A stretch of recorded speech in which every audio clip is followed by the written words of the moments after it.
My husband and I have 2 kids, a 6-year-old boy and an 8-month-old girl. He told me for 2 weeks before Mother's Day that he had a whole weekend planned just for me. This is not normal, but I've complained and felt hurt in the past because he didn't do much for me on Mother's Day but always did everything for him on Father's Day, and I felt like I wasn't valued.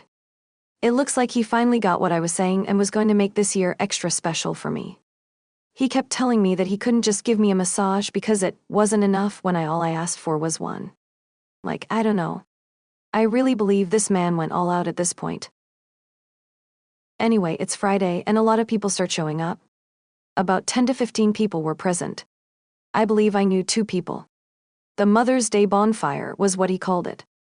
We did have a fire, but I was the one who threw the kids around all night, my 6-year-old while holding the baby and someone else's 2 kids because they weren't being watched, and no one spoke to me.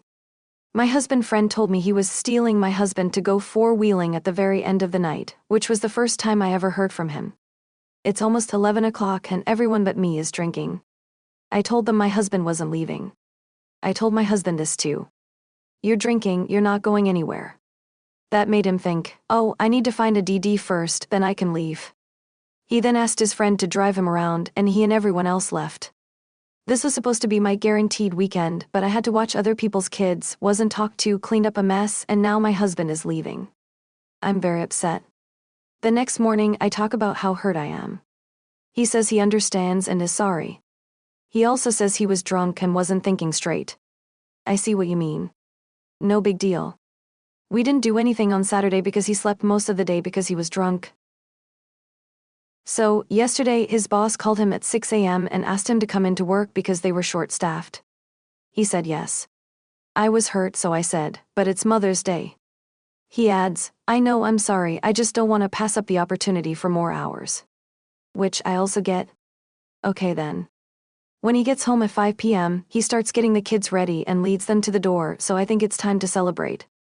I really want to go for a walk, but after only 5 minutes he starts to complain about the black flies and makes us turn around. The flies weren't even that bad. To say it again, I'm sorry. He lays down on the couch when we get home and says, oh, your gift is in the truck. When I go down I see a $5 in jar for sugar and flour. I like this kind of stuff, but I'm so hurt right now. He told me, I'm sorry babe, I'm just so tired, when I asked if I could at least get a massage. He then falls asleep around 8 p.m., even though he doesn't normally go to bed until midnight or 1 a.m. I couldn't help but cry. I threw away the 3 gifts I had already bought him for Father's Day. Things that were made just for me that cost more than I want to say, but I don't care anymore. They were covered in food when he found them in the trash this morning. He asked me what they were and why they were there. I told him they were gifts for Father's Day and that was that. Now he's saying that he tried to make my weekend special, and that it hurts him that I threw away his gifts as a way to get back at him for not making it happen the way he wanted.